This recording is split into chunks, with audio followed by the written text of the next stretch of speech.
जय राधा माधव जय कुंज बिहारी।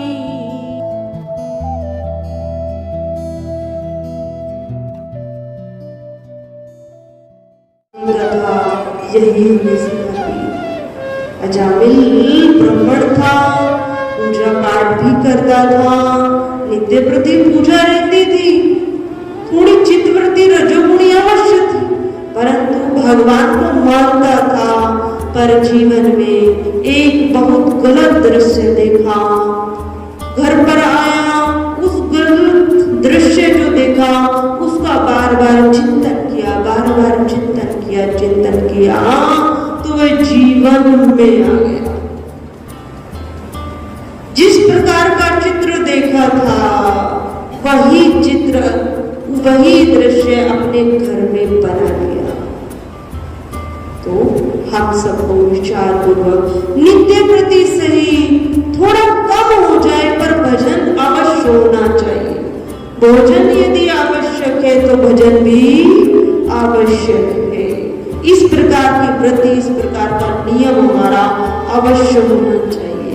यदि वृद्धावस्था है, शरीर बीमार तो भगवान नहीं कहते तुम स्नान करो।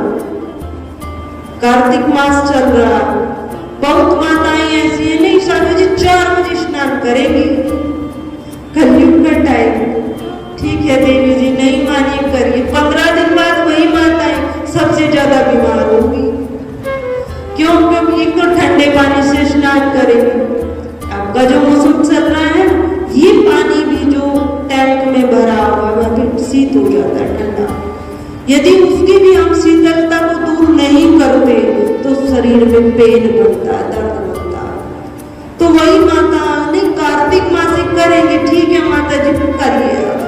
एक सप्ताह बाद वही 4 की जगह 5:30-6 तक मंदिर आएंगे तो ज्ञात रहता है, पर भाव है उनका। तो इस प्रकार इस शरीर में साधन समय के अनुसार परिवर्तन हो रहा है, उस परिवर्तन को हम स्वीकार करें। भगवान नहीं कहते शीत जल में स्नान किया जाए, हम करें अपने शरीर की आवश्यकता अनुसार स्नान करें। और कभी स्नान भी नहीं हो पाता तो भगवान नहीं कहते मेरा भजन स्नान करके ही होगा।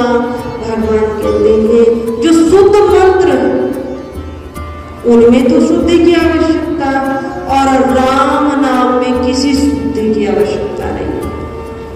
केवल राम राम राम राम कहते हम उस 1 घंटे को व्यतीत करेंगे। और राम का नाम इतना बड़ा, राम से बड़ा राम का नाम। ये तुलसीदास जी ने जो रामायण लिखी है उसका सर्वोत्तम सबसे सूक्ष्म सार यही कि राम से बड़ा राम का नाम।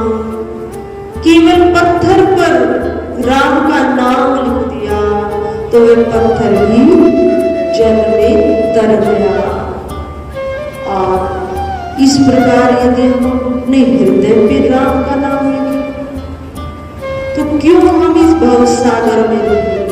जब पाषाण तर सकते हैं, क्या जीव चेतन शक्ति यह फिर इस भव सागर में डूब जाए?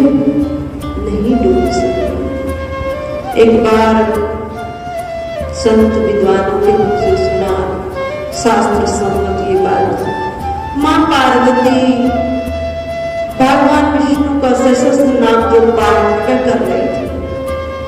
भगवान शंकर ने देखा, पहले तो बहुत वेदी बनाई, आसन बिछाया, बुक्स को रखा, पुस्तक को माने पढ़ना प्रारंभ किया।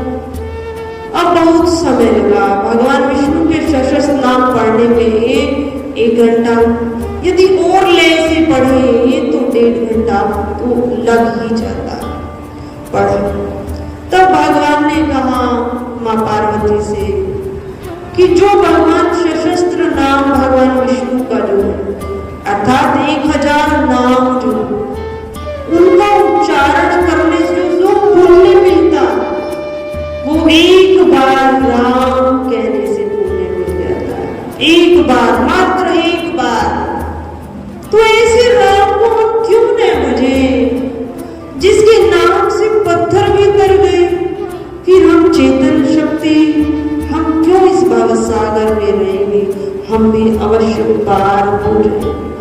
महामुसुरानों को अवश्य मिले। चर्चा चल रही थी, कथा। भगवान श्री राम जी ने लंका में प्रवेश पाकर समस्त आसुरी शक्तियों का विनाश किया। बहुत बड़ी बलवान आसुरी शक्ति थी जिनका उत्पाद नित्य प्रति बढ़ रहा था, नित्य प्रति। तो भगवान ने उनका संहार किया और उनको मोक्ष पद प्राप्त कराया। भगवान जिसको मारते उसका उद्धार ही करते, उसका कल्याण हो जाता है। तो भगवान के हाथों से तो मरना भी बहुत अच्छा है। भगवान से शत्रुता लेना भी भगवान की भक्ति ही है। तो इस प्रकार समस्त आसुरी शक्तियों का विनाश हुआ और भगवान ने सीता जी को लिवाने वास्ते आज्ञा दी विभीषण को। विभीषण को कहा कि संग हनुमान जी को और अंगद जी को साथ लेकर जाओ और सीता जी को लेकर आओ। सीता जी जो आज भी उस समय तक भी, जिस समय रावण की शरीर छूटा, उस समय भी अशोक वाटिका में उसी वृक्ष के नीचे, और जो राक्षसी मां को भय दिखाती वही राक्षसी विनम्रता पूर्वक मां के साथ व्यवहार करती है और मां की सेवा में। किसका बल है?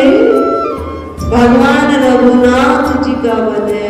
पतिव्रता धर्म है कि वही राक्षसी आज मां की सेवा में लगी। विभीषण वहां पर आए और विभीषण की आज्ञा पाकर दासियों ने अर्थात राक्षसों ने मां को बहु प्रकार से स्नान कराया, सुंदर आभूषण पहनाए और विभीषण ने पालकी को मंगवाया। मां पालकी में बैठी, परंतु कुछ दूरी पर ही आई। जो भगवान की सेना थी वो सब क्या थी? भालू, वानर, रीछ। अब वे इतने प्रसन्न थे, कब मां के दर्शन पाए, कब सीता जी के दर्शन हो, क्योंकि जितना बड़ा संग्राम हो गया। मां थी ना लंका में, इसीलिए संग्राम कि मां कौन है, मां कहती है मां के दर्शन हो, मां के दर्शन। मां बैठी पालकी में, अब उस पालकी के ऊपर वानर, कोई ऊपर आता, कोई नीचे आता, मां के दर्शन। तब भगवान राम जी ने आज्ञा दी कि सीता जी से कहीं पैदल चलकर। विभीषण ने आज्ञा मां को कराई, सीता जी को कहा कि राम जी की आज्ञा है पैदल चलकर, जिससे समस्त वानरगण मां के दर्शन पा सके, मां जानकी को, सीता को मां कहकर पुकार सके और मातृत्व भाव रखते हुए मां के दर्शन करें। मां पैदल चलकर आए, परंतु कुछ दूरी पर ही भगवान ने कुछ वचन वहां पर कहे। मां तो भगवान के मार्ग को जानती थी, अग्नि परीक्षा वहां पर लक्ष्मण जी नहीं जानते थे। बाद में लक्ष्मण जी को भी सब जो कथा थी जो ज्ञात होती। मां ने अग्नि परीक्षा दी और अग्नि परीक्षा में जो मां का वास्तविक रूप था तेज था।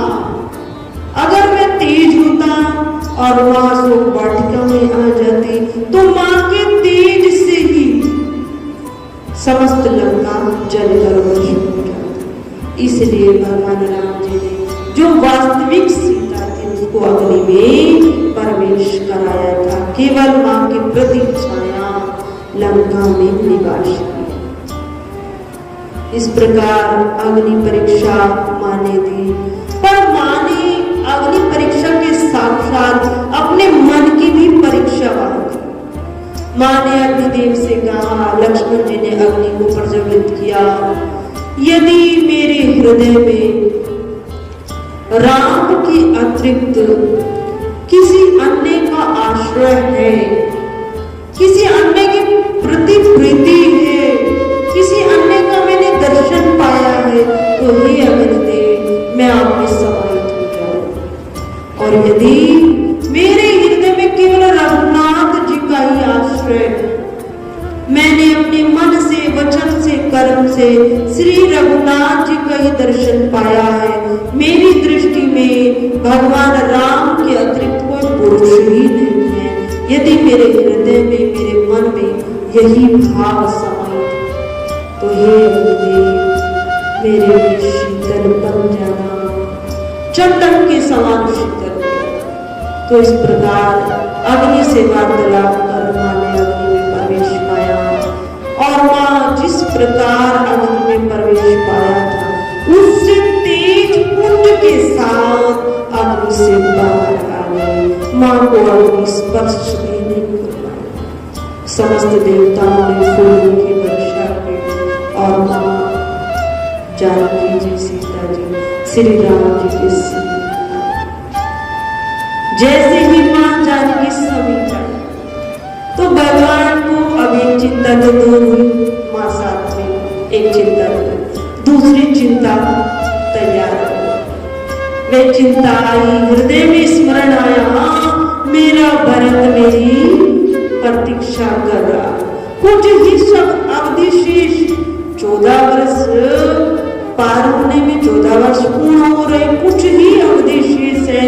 इस अवधि में यदि मैं अवधपुरी में, अयोध्या में वापस ले गया तो मेरा भरत, जिसकी चित्तवृत्ति मुझ में लगी, जिसने अपने शरीर को तपस्वियों का वेश धारण किया है और अपने शरीर को अति दुर्बल कर लिया है, केवल कंदमूल फल का बहुत कम आहार पाता है जिससे श्वास चलती है, और अपनी संपूर्ण चित्तवृत्ति को मुझसे जोड़ दिया है।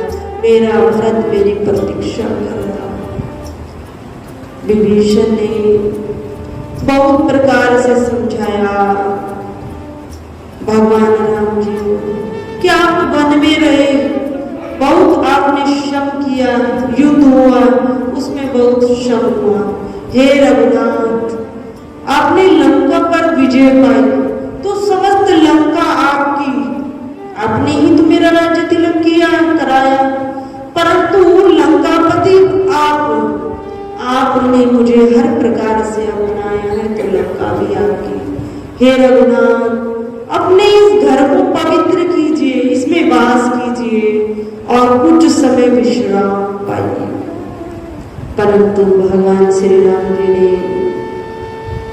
विभीषण से यही चर्चा की कि मेरा भरत मेरी राह देख रहा, अगर मैं वहां नहीं पहुंचा तो मेरा भरत अवधि का एक दिन भी यदि ऊपर हुआ, 14 वर्ष, क्योंकि भरत जी ने चित्रकूट में भगवान से के साथ ये प्रण किया था, यदि आपने 14 वर्ष बीत जाने पर एक दिन का भी विलंब किया तो आप अपने भरत को नहीं पाएंगे।